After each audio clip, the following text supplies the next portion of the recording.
Welcome to DEADPOLY. I'm Benny, and I'm going to give you a quick review of this game.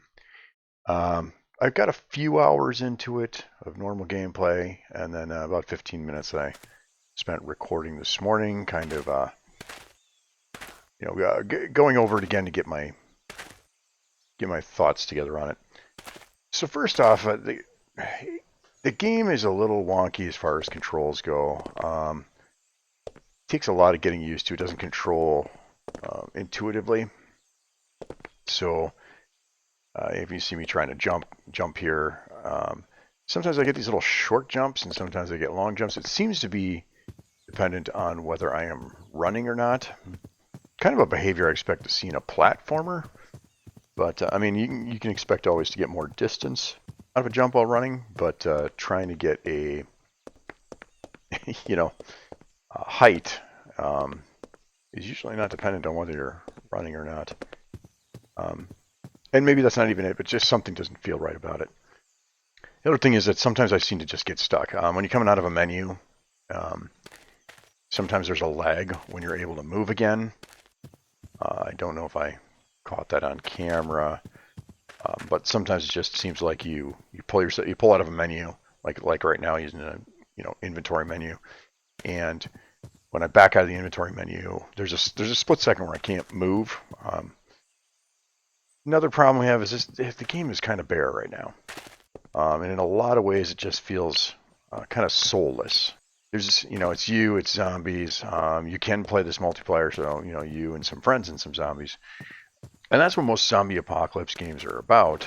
But the world doesn't feel like it was ever lived in, versus some, a lot of these games where you find remnants of society. I mean, I can see all these models laying around and everything else, but they just don't feel right.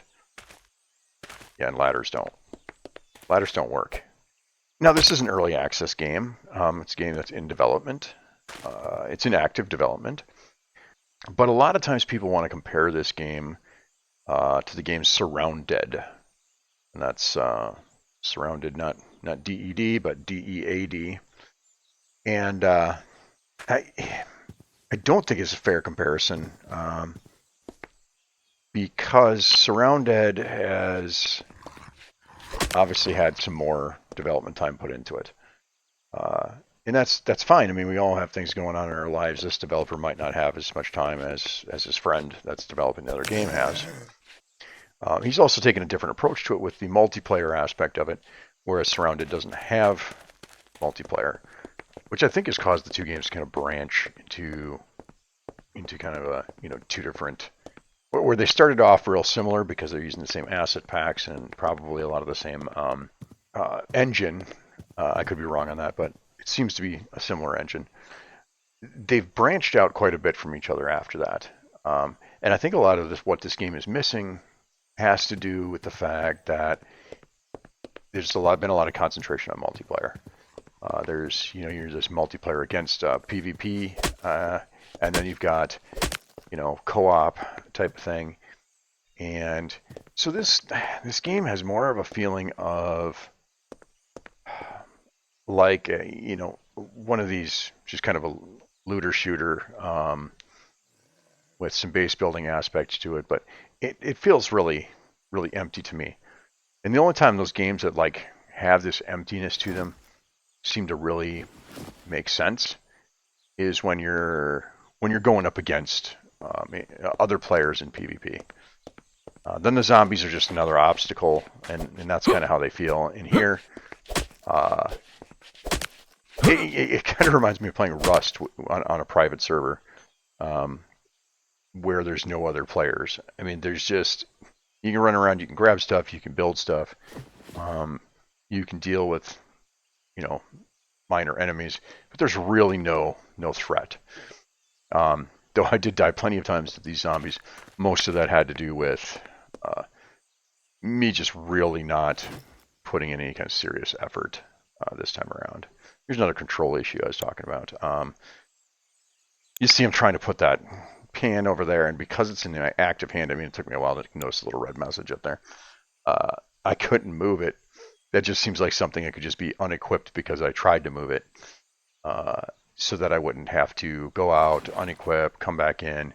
Um, it's little things like that that seem to be missing from this game. There's a lot of quality of life improvements that could be done, and then the other aspect of it that just doesn't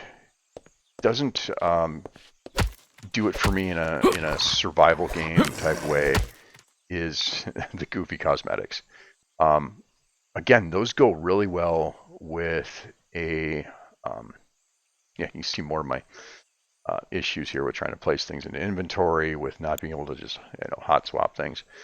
Um, this kind of thing goes great for a PvP looter shooter, um, but in a survival game, it just makes it feel cartoony.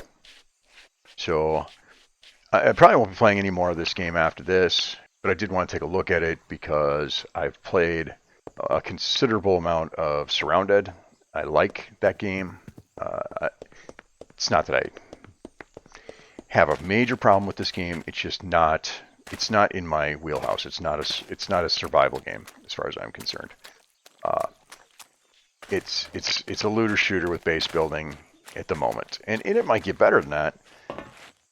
But right now, that's where the focus has been, and it's just not going to do it for me. Yeah, that's my review. Obviously, that's my opinion. A lot of people love this game.